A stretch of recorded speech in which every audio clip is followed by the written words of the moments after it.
Yang non-tradable itu perhatikan, ada yang 165 triliun, ada yang 29 triliun yang berupa Islamik ya. Yang 165 itu kurang lebih 144-nya terkait dengan dulu BLBI dan restrukturisasi perbankan. Jadi belum pernah lunas itu. Jadi berkurang tapi tidak lunas.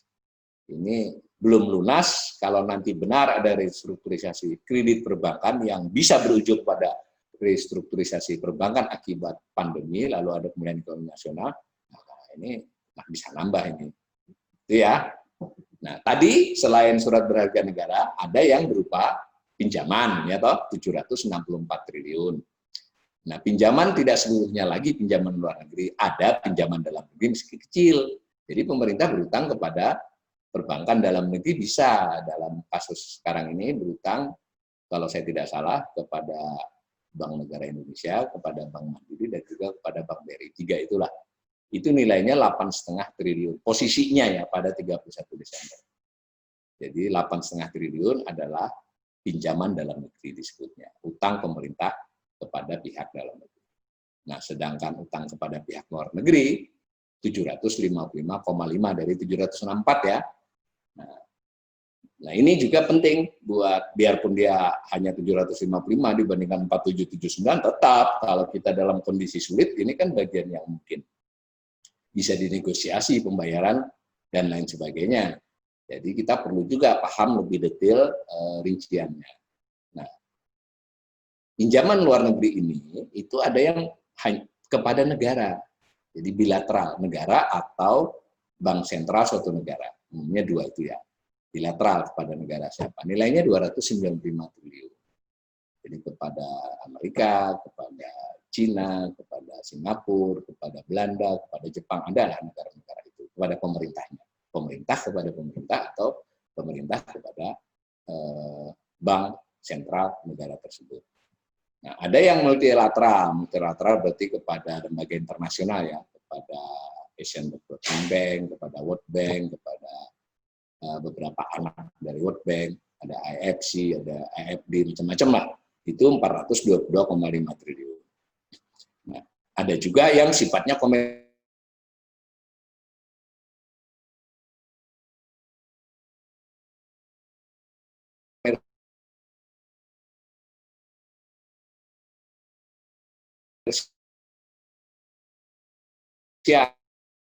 Jadi yang disebut dengan pinjaman proyek dan pinjaman program.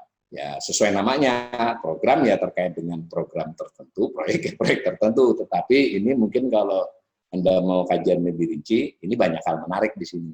Apalagi ini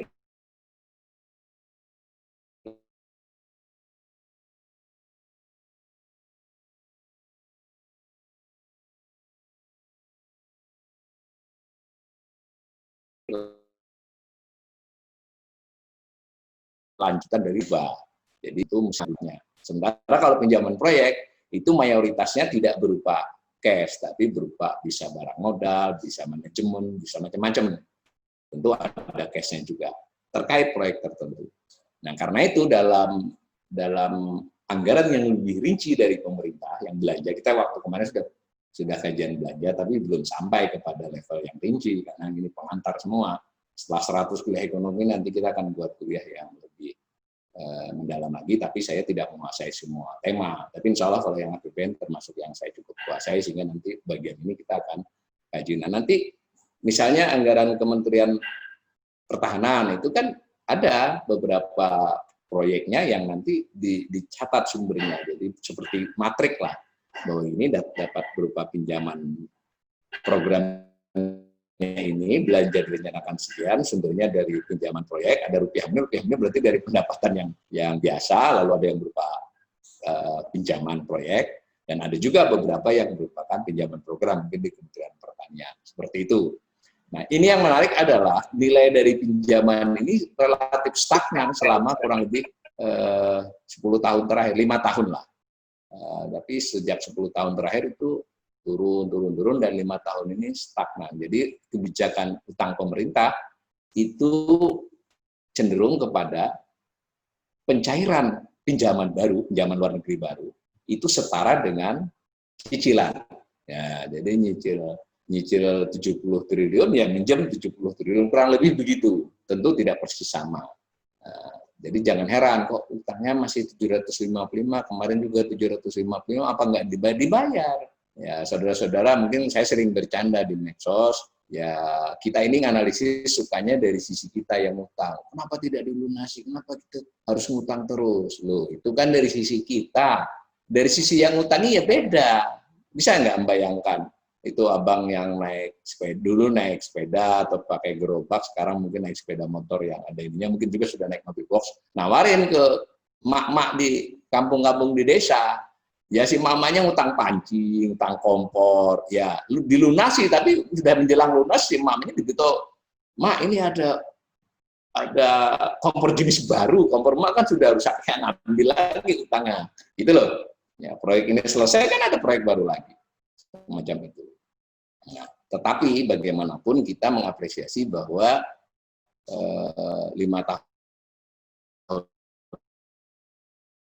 ini cenderung stagnasi. Hanya naik turunnya terkait dengan kurs. Jadi mungkin dinyatakan dalam dolar itu malah turun tahun 2000, sebutlah nanti 2020. Ini sebetulnya secara dolar turun, tapi nanti secara rupiah naik tinggi kalau kursnya berubah. Tapi kebijakan pemerintah sebetulnya strategi utangnya untuk pinjaman luar negeri cenderung mencoba menahan jumlah, bahkan ada keinginan mengurangi. Nah, menambahnya di SBN. Ini juga debatable. Nah, ini juga sebenarnya bisa diperdebatkan. Apakah memang pinjaman ini lebih buruk dari SBN? Nah, sekarang udah mulai keluar wacana. Kalau pinjaman kan bisa berunding, sementara SBN kan susah berundingnya. Mulai nih goyang. Dulu analisisnya sebagai perbandingannya, zaman Soeharto itu sama sekali tidak ada SBN, itu kurang lebih begitu ya. Seluruhnya adalah pinjaman dan pinjaman luar negeri. Jadi utang pemerintah itu bisa dikatakan sama dengan pinjaman luar negeri, sama dengan utang luar negeri. Kalau sekarang jadi beda nih. Kalau Anda harus hati-hati nih, Anda harus menyebut utang pemerintah. Itu ada utang dalam negeri, ada utang luar negerinya. Nah, kalau menyebut utang luar negeri itu utang pemerintah ada di sana, tapi hanya yang utang luar negerinya, tapi ada utang swastanya. Dahulu waktu Soeharto baru memulai itu tidak ada utang swasta, bahkan tidak ada, tetapi ketika berjalan utang swastanya yang luar negeri besar. Tapi kita kan temanya ini utang pemerintah ya. Nah, utang pemerintah masih seluruhnya utang luar negeri. Kalau sekarang terbalik, utangnya tidak semuanya utang luar negeri, sebagiannya utang dalam negeri. Nah, tetapi si utang dalam negeri ini adalah SBN yang dibeli oleh pihak dalam negeri. Kalau pinjaman masih pinjaman luar negeri. Nah, si SBN yang dalam negeri pun ini dulu sempat ada perbedaan cara memandang, sekarang sih sudah sama ya. Sempat data itu jadi confused kalau yang tidak hati-hati menganalisis tahun 2013, 14, 15 itu, bahwa beberapa publikasi tentang APBN mengartikan SBN rupiah itu sebagai utang dalam negeri. Padahal tadi kita sudah belajar sebagian SBN rupiah dimiliki asing. Sekarang lebih tertib ya. Pengertian utang luar negeri itu tidak lihat rupiah atau palasnya. Siapa krediturnya, yang punya siapa, yang memiliki SBN-nya siapa. Sehingga biarpun rupiah dimiliki oleh orang Amerika, dimiliki orang Singapura, ya utang luar negeri. Sudah mulai tertib. Tapi dulu sempat di beberapa publikasi itu agak membingungkan menghitung.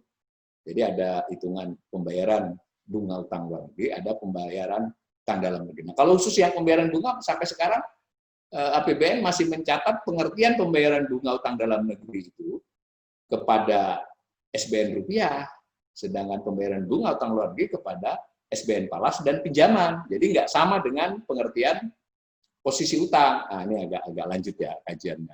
Di sini saya termasuk salah satu pengamat yang menginginkan agar pemerintah itu lebih edukatif kepada publik, lebih terbuka, supaya orang semua bisa diskusi dengan benar. Jangan nyinyir semua, yang kritik nyinyir, yang dikritik nyinyir juga. Repot juga kita. Ini kapan bangsa ini bisa memahami persoalan secara lebih jernih. Saya tidak anti utang, saya anti utang yang terlalu banyak. Kan itu beda misalnya kan. Jadi diskusinya bukan berutang atau tidak berutang. Utang mau berapa? Gitu loh. Misal. Dan saya berkali-kali juga di tulisan mengatakan, bukan utangnya yang masalah, membayarnya yang masalah. Nah, membayar itu ada dua, membayar cicilan pokok dan beban yang bunga, atau apapun namanya kalau dia syariah. Itu juga jadi diskusi tersendiri. Nah, mari kita mau lihat, mungkin Anda bertanya-tanya, bagaimana sih pemerintah selama ini, tidak hanya sekarang ya, maksudnya sudah dari sebelum-sebelumnya, itu kan harus nyicil, benar nggak? Kalau pinjaman kan harus nyicil, karena ada cicilannya, tapi utang pokoknya. Kalau SBN harus dilunasi yang jatuh tempo. Jadi SBN itu ada yang kurang dari setahun, namanya surat perbendaharaan negara. Ada yang 5 tahun, tanggal lunasnya kan ditulis itu. Ada yang 10 tahun, ada yang 15, ada yang 25, sekarang ada yang 50 tahun. Nah, dilunasinya kan pada saat jatuh tempo. Saya menyamakan saja, mau yang cicil, mau yang lunasi jatuh tempo disebut pelunasan utang. Di sisi lain kita bayar bunga, ya kan? Bunga utang itu kena pada waktu dia diterbitkan, itu sudah langsung bayar dengan yang disebut nanti yield ya. Lalu ada tanggal-tanggal bunga. Tiap surat berharga itu nggak sama. Ada yang bayarnya bulanan, ada yang 3 bulanan, ada yang 6 bulanan bayar bunganya. Sementara kalau yang tadi pinjaman itu tergantung perjanjiannya, tapi umumnya terhitung bulan. Mari kita mungkin pengen tahu, pada 1 tahun, tiap tahun itu berapa mencicil, melunasi ya, melunasi ini cicilannya. Lalu berapa bayar bunga. Kan gitu toh? Nah, di grafik itu saya perlihatkan perkembangannya. Yang biru, yang merah, oranye ya, merah. Itu menunjukkan pelunasan utang. Pelunasan, sekali lagi, Anda harus belajar jadi ekonom, kalau saya sebut pelunasan itu berarti bisa cicilan. Bisa, jadi tidak berarti lunas betul, lunas dalam arti kewajibannya dibayar. Pokoknya bayar utang pokok lah. Yang oranye, yang biru itu bunganya. Maka saya kan bisa membuat digabungin menjadi abu-abu. Sayangnya Anda harus ngolah. Sudah dulu di masa-masa 3-4 tahun yang lalu data seperti ini langsung jadi Anda dapat di publikasi Kementerian Keuangan. Sekarang nggak bisa, Anda harus untuk menggambar grafik ini Anda harus menjumlahkan, mencari bahkan satu persatu tiap tahun. Saya tidak tahu alasan. Itu juga salah satu yang saya pertanyakan. Yang begini kan publik harus tahu biar kita bisa paham semua bagaimana kondisi negara ini. Berat sama dipikul kan, ringan sama dijinjing. Ya, yang mikul siapa, yang jinjing siapa itu soal lain. Yang penting begitu.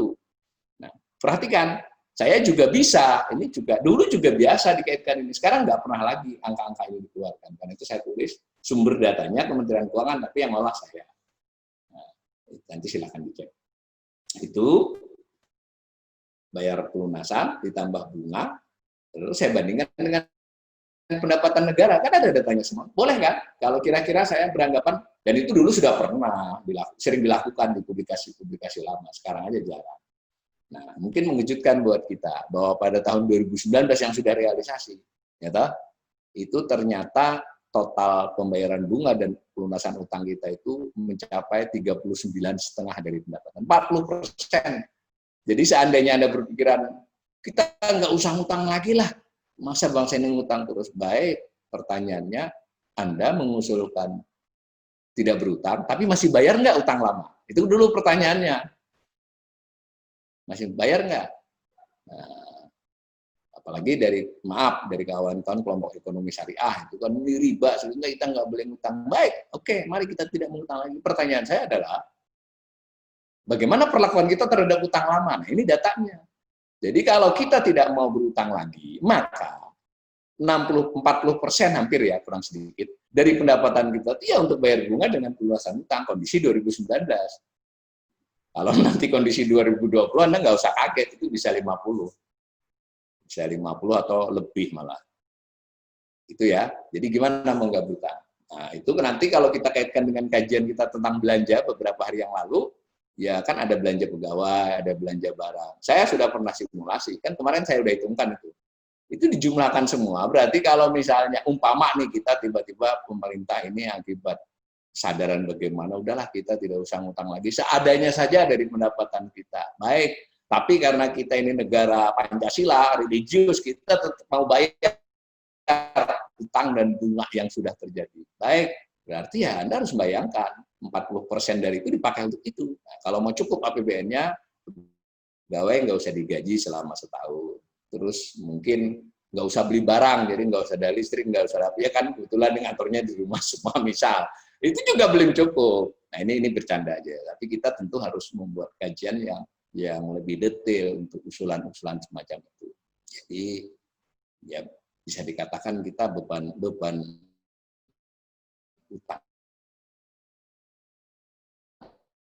ini cukup berat dan akan lebih berat akibat pandemi. Dan ini bukan soal pemerintahan Pak Jokowi saja, panjang kan itu sudah saya gambar itu dari sebelum-sebelumnya. Hanya memang di era di 2 tahun terakhir ini kok agak lebih cepat dari sebelumnya. Tapi ini sudah warisan lama. Nah, pertanyaan selanjutnya kita mungkin mencoba belajar memproyeksi, memprediksi. Kira-kira akhir tahun nanti tanggal 31 Desember 2020 utang kita berapa? Nah, otomatis kita harus belajar dulu pertama sebelum-sebelumnya itu utang itu berubah dari tahun ke tahun bagaimana. Jangan lupa ya, utang pemerintahan Jokowi di tahun 2000 itu termasuk utang periode sebelumnya. Bahkan utang karena peristiwa reformasi ketika BLB dan sebagainya kan masih ada tadi. Jadi wah zaman Soeharto nggak ngutang itu. Ini netizen yang juga kurang belajar. Ya, jangan begitu cara melihatnya. Utang yang di periode itu Soeharto sekian tahun meminta utangnya cuma sekian. Habibie cuma 2 tahun sekian. Ya itu keliru karena utang di zaman Habibie itu adalah utang akibat pemerintahan Soeharto karena peristiwa krisis ekonomi lalu harus keluar BLBI lalu harus dinyatakan sebagai utang pemerintah. Bagaimana kan cuci piring namanya tentu. Artinya tidak adil, bukan berarti Habibie tidak ngutang. Ya. Ini nanti hitungannya beda. Begitu juga utang itu masih berlanjut di era Gus Dur ataupun Bu Mega dan SBY. Nah, sehingga kita tetap harus melihatnya secara jernih pada semuanya. Cuma tetap harus bisa kritik. Ini pada periode ini utangnya berapa? Dan tiap tahun loh. Nah, itu lihat. Nah, saya pertama, kita harus paham dulu kan, ada yang dilunasi, ada yang pencairan baru. Pencairan baru itu baik loan maupun pinjaman maupun ada SBN yang diterbitkan. Ini pernah terjadi kira-kira setahun setengah yang lalu lah. Heran saya, viral gitu bahwa selama 4 tahun periode Pak Jokowi itu sudah membayar utang 2.600 gitu kan, sehingga mencairkan sekian, ini utangnya cuma kurang dari 100. Nah itu bagaimana, karena yang dimaksud dengan posisi utang itu sudah neto. Jadi paham ya, bahwa setiap tahun itu ada utang yang dilunasi, ada utang baru. Pernyataan di APBN itu netonya, bersihnya, bukan satu-satunya. Jadi termasuk yang sudah dilunasi. Nah, begitu. Dan tadi ada faktor valuta asing, karena sebagian utang, sebagian cukup besar, kan masih porsinya cukup besar itu, hampir 40 ya, tadi berapa tadi, dicek lagi di atas. Itu valuta asing, sehingga ketika dinyatakan dalam rupiah, nilainya fluktuasi. Nah, menarik, untuk kasus 2019, itu kurs menguat, banyak yang tidak tahu itu, bahwa pada tanggal 31 Desember 2019 itu kurs itu 13.901. Saya tidak lupa persisnya tahun 2018 itu tidak sampai 13.100 kalau tidak salah. Jadi ada penguatan. Nah, maka dari sisi ini justru utang turun. Turun itu dalam arti dinyatakan rupiah ya, bukan berkurang pada krediturnya karena dia kan dolar ke sana. Nah, gitu ya. Nah, mari kita coba menghitung nanti 2020 ini sebelum itu kayaknya sebelum kita ngitung yang 2020 kita lihat dulu perkembangannya. Nanti baru kita ngitung di slide. Mbak Rahma, Mbak Dwi, silakan slide-nya. Kan yang biru adalah nominal utang. Sekali lagi dinyatakan dalam rupiah. Yang biru yang terakhir 2019 4.779,28. Saya sengaja menaruh 2014, 2009, 2004. Yang lain ada angkanya. Tidak bermaksud apa-apa supaya kita punya gambaran umum saja. 996. Nampak kan bahwa 96 itu lihat paling ujung kiri ya. Birunya kan masih segini tuh. Nah, terus jadi gini. Nah, kalau secara presentasi itu gila-gila naiknya tuh, lihat di atas. Yang gambar oranye itu menunjukkan kenaikannya ya, dari tahun sebelumnya. Jadi kalau berbicara tingkat kenaikan yang terbesar itu adalah tahun 98 atau 97. 97 juga sudah besar banget atau 96. Nah, naiknya yang 98 itu lebih dari 2 kali lipat kan, 1,32 itu berarti kan naiknya lebih dari 100%. Jadi 2 kali lipat lebih jatuhnya. Nah, terus menurun. Yang oranye itu, yang biru menunjukkan nominalnya, yang oranye itu menunjukkan kenaikan dari tahun sebelumnya. Yang 97 saya tidak klik, itu kira-kira sekitar 80%. Jadi krisis itu langsung pertengahan 97, pada akhir tahun saja ternyata utang langsung bertambah sekitar 80% dari tahun 96. Nah, tahun 98 langsung naik lagi, dari tahun 97-nya 113 dan seterusnya. Nah, pelan-pelan dengan pemulihan ekonomi itu menurun. Yang menurun bukan utangnya, yang menurun tingkat kenaikannya. Utangnya hampir nggak pernah turun, tuh naik terus. Nah, lalu landai. Landai artinya landai itu tingkat kenaikannya yang landai. Ya kita pernah turun, pada tahun 2002 itu turun dibandingkan 2001. Itu juga lebih karena penguatan rupiah, karena rupiah menguat sehingga turun utangnya. Kita pernah juga turun tahun 2009. Nah, tetapi secara umum terjadi kenaikan. Nah, pada periode 2015 sampai 2019 ini sebetulnya tingkat kenaikan per tahunnya ya relatif stagnan, kecuali 2015 yang agak besar. Rata-rata ya di 8% dari tahun sebelumnya. Secara rata-rata memang lebih tinggi dari SBY 1 maupun SBY 2 tingkat kenaikannya. Kalau jumlah utangnya itu yang biru naik terus. Dan nanti akibat pandemi kita akan hitung di belakangnya. Saya bayangkan itu posisi utang dan pertumbuhan tiap tahunnya. Lalu kita juga terbiasa diskusi di publik itu tentang rasio utang atas PDB. Oh, kata pemerintah, ya utang memang naik, tapi kalau dilihat dari sisi PDB masih aman. Logikanya sederhana kan, seperti juga rumah tangga. Ya saya berutang, memang utang saya 100 juta, tapi kan penghasilan saya setahun 0,5 miliar, berarti kan aman lah, kira-kira gitu loh. Nah, tetapi ini diskusi sebetulnya kurang berujung ya, bahkan basis-basis teoritisnya diperdebatkan. Kenapa yang misalnya dipakai oleh undang-undang? Jadi undang-undang menetapkan bahwa pemerintah tidak boleh lagi, kecuali dulu waktu resesi, lebih rasionya dari 60% atas PDB. Kita sudah belajar di kuliah yang awal-awal kan bahwa PDB itu adalah produk domestik bruto. Kita juga sudah bisa menyederhanakan produk domestik bruto itu bisa dianggap cerminan dari pendapatan nasional. Pendapatan lah begitu ya, karena produksi sama dengan pendapatan secara sederhana. Karena itu posisi utang dibandingkan dengan pendapatan, gitu aja teorinya. Nah, pada akhir 2019 itu porsinya 30,18%, 30% tuh yang paling kanan. Yang oranye adalah PDB, yang biru adalah posisi utang, sama dengan yang sebelum kita turunkan ke sini. Nah, berulang kali ini jadi argumen. Ya boleh saja, nggak apa-apa, karena memang begitu kenyataannya, bahwa argumen itu boleh saja dipakai. Nah, tetapi coba lihat bahwa kalau kita bicara tren yang abu-abu itu, ya kita pernah tinggi sekali ya pada masa krisis dan pemulihannya itu. Dari 24% 96 naik jadi 37,90% 97, yang paling kiri ya, langsung melompat ke 57% di 98, naik ke 85% 2000, dan di 99 sorry, tahun 2000 88,81%. Ini juga menjadi sinyal ya, ini nanti kalau kita krisis soal utang ini lebih lambat pulihnya. Jadi kita mungkin ekonominya pulih, tapi utangnya kan tidak bisa berkurang tiba-tiba, terlanjur utang banyak, lunasinya kan pelan-pelan, sehingga porsinya tetap tinggi. Itu contohnya, krisis 97 sama pertengahan 98, utangnya justru masih bertambah sampai tahun 2000. Sedikit. Dan tetap bertambah kemudian, tetapi kan penambahannya turun. Maka menarik salah satu diskusinya, berapa rasio utang atas PDB 2021, 2022, 2023, 2024. Nah, kira-kira begitu ya. Nah, era-era pemerintahan Gus Dur, Mega, kemudian SBY 1-2 pelan-pelan menurunkan porsi rasio atas PDB. Saya kira ini data dari pemerintah sendiri, betapa tahun 2015 sampai 2019 itu yang terjadi adalah peningkatan rasio. Jadi nominal utang naik, rasionya atas PDB juga naik. Soal aman atau tidak aman, diskusinya jadi beda.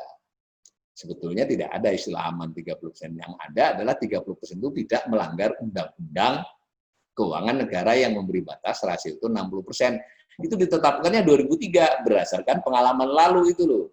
Dan pada tahun 2003 ketika itu dibincangkan, sebenarnya rasio masih sekitar 62-63 seingat saya di catatan-catatan itu. Tetapi berhasil diturunkan menjadi 56,60 itu 2004 karena undang-undang sudah di akhir tahun itu sudah menetapkan nggak boleh lebih dari 60%. Dan RPJMN masing-masing era dan kemudian ditindaklanjuti oleh APBN-nya sebenarnya merencanakan penurunan rasio. Jadi utangnya bertambah, tapi bertambahnya dianggap diusahakan pelan sehingga rasionya turun. PDB pertumbuhan ekonomi dicoba didorong supaya nanti rasionya ini turun, kurang lebih kan gitu. Tetapi 5 tahun terakhir ini upaya itu tidak terlalu berhasil karena rasionya justru meningkat.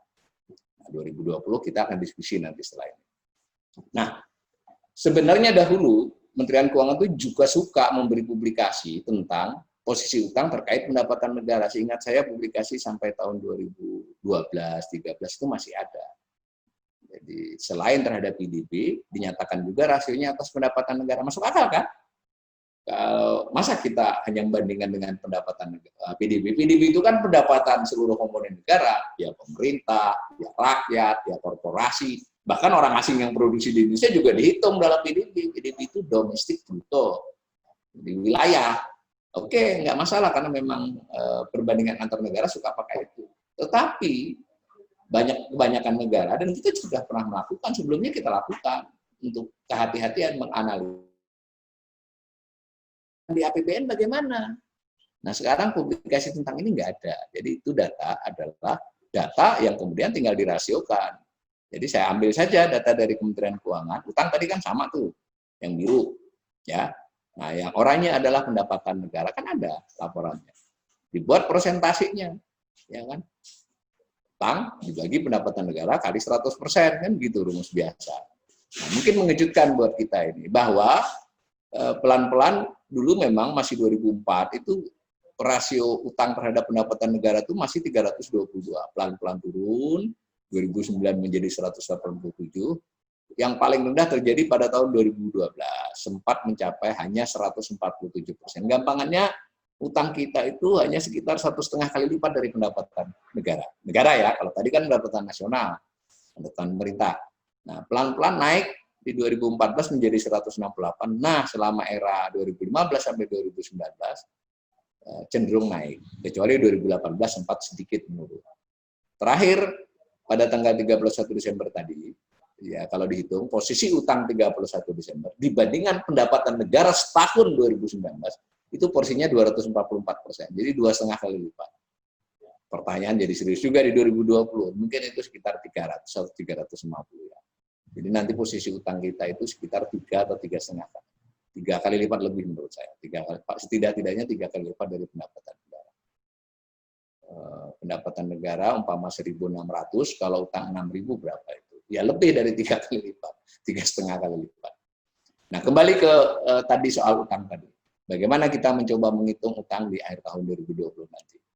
Nah, APBN ditetapkan, direvisi oleh Perpres nomor 54 2020 bulan April, direvisi lagi oleh Perpres nomor 72 tahun 2020 tanggal 24 Juni. Kita belum tahu ada revisi lagi nggak nanti. Itu berarti secara legal, secara hukum yang berlaku sebagai APBN adalah Perpres nomor 72. Di situ direncanakan pembiayaan utang, defisitnya 1.023 triliun, tetapi ada pengeluaran lain-lain sehingga pembiayaan utang. Jadi pemerintah merencanakan utang bertambah karena APBN 1.220,46 triliun. Lalu pertanyaan berikut, kan ada 2 faktor utama tadi selain APBN, ada faktor tambahan kurs. Nah, kalau cuma karena ini berarti tinggal ditambahkan 4779 yang tanggal 31 Desember tahun lalu, ditambahkan dengan 1.220, berarti berapa itu? 5.999,74 triliun. Ya, kurang lebih 6.000 triliun ya. Ya 6.000 triliun harus di akhir tahun nanti. Tetapi kan ada faktor rupiah tadi. Dan jangan lupa tanggal 31 Desember 2019 kurs rupiah terhadap dolar itu 13.901. Sebenarnya kita nggak bisa hanya dolar, kan ada yen, tetapi kita pakai penyederhanaan karena dari Palas itu 90%-nya dolar, sehingga anggap saja yang paling signifikan itu adalah kurs dolar. Nah, 13.901 kan? Besok berapa 31 Desember?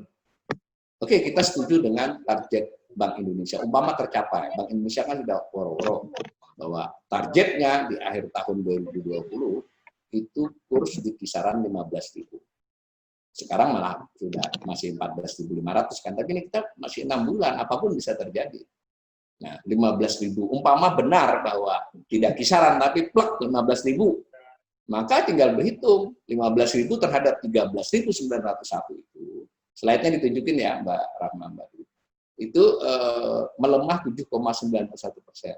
Saya 15.000 dibandingkan 13.901. Maka utang pemerintah yang sebelum tahun 2020, karena kalau yang 2020 sudah memperhitungkan kurs, yang tadi loh, 4.779,28 itu, 38%-nya, yang 1.800-an triliunnya adalah valuta asing. Nah, terhadap itu kan naik secara pernyataan rupiah. Naiknya berapa ya, sesuai dengan pelemahan itu. Nah, hitung-hitung, Anda percaya saja dengan hitungan saya, itu yang merah, 195 triliun. Maka, utang pemerintah pada akhir tahun 2020, ya tambahkan saja 4.779,28 posisi tahun lalu, Desember. Ditambah pembiayaan utang. Ini seandainya APBN berjalan lancar, mulus, itu berhasil target 1.220. Lalu ditambah lagi faktor rupiah ini, maka dapatlah utang 6.195 triliun. Gitu ya. Nah, ya ini bisa lebih kecil, bisa lebih besar dari ini. Kok saya lebih cenderung sedikit lebih besar dari ini. Satu, saya khawatir defisit lebih besar dari yang ditargetkan Perpres. Atau ada Perpres baru nanti. Sehingga pembiayaan utang bisa mencapai lebih dari 1.220. Sebutlah menjadi 1.300 atau 1.350. Sekalipun sekarang rupiah menguat di 14,5, saya sejak awal menganggap rupiah itu di akhir tahun nanti mungkin di kisaran 15.500. Maka berarti tambahannya banyak. Sehingga ada kemungkinan kita mencapai utang kira-kira 6.400 sampai dengan 6.500 triliun pada akhir tahun 2020. Mudah-mudahan perkiraan saya tidak benar. Nah, lalu tadi kita sudah belajar rasio. Berapa rasionya? Ya tergantung PDB kan. Ini sudah ketemu nih. Anggap kita mengikuti perkiraan optimis tadi. 6.000 berapa tadi? 6.195. Dan ini perkiraan yang cukup optimis berdasarkan Perpres, berdasarkan target Bank Indonesia. Tergantung PDB-nya berapa. Nah, sementara ini kita mau tahu dulu pemerintah menduga PDB berapa. Kan masih terjadi, belum tahu. Ya, Anda jangan bingung ya dengan angka-angka ini, karena kan ini semua masih perakiraan. PDB itu ya setelah setahun berlangsung, APBN juga setelah setahun. Ini semua masih asumsi namanya kalau di APBN. Ya tinggal dihitung saja. Pemerintah ini juga salah satu yang saya kritik kepada otoritas. Kenapa tidak terus terang dengan membuat pernyataan-pernyataan PDB berapa sih diasumsikan? Tidak semua masyarakat ini bisa ngitung sendiri, biar transparan gitu, biar orang tahu. Tapi mudah sebenarnya. Ketika Perpres menyebut 1.039,22 triliun sebagai 6,34% dari PDB defisit, kan udah ada tuh di media. Tinggal dihitung, berarti PDB-nya berapa? Ya kan berarti 100 dibagi 6,34 kali 1.039,22. Jadi meskipun tidak dinyatakan secara tegas, sebetulnya pemerintah mengasumsikan PDB tahun 2020 sampai hari ini saya bicara berdasarkan Perpres itu adalah 16.391 triliun. Mungkin di sana bulat 16.390. Berarti rasionya berapa? Rasionya berarti 6, berapa tadi? 6.195 dibagi 16.391 kali 100%, 37,80%. Karena itu saya juga sedikit bingung ketika beberapa publikasi pemerintah menyebutnya 37,60%. Jadi agak beda hitungan saya. Anggap aja kita ambillah pemerintah sudah menyatakan akan 37,60. Tapi ada kata-kata plus minus. Berarti punya saya masih masuk. Ini kalau semua berjalan lancar. Tidak tertutup kemungkinan kita utangnya bertambah, PDB-nya justru lebih rendah dari ini. Karena pertumbuhan ekonomi yang agak rendah, di sisi lain inflasi juga terkendali. Bisa saja PDB-nya hanya 16.100 atau 16.200, kan berarti lebih besar lagi rasionya.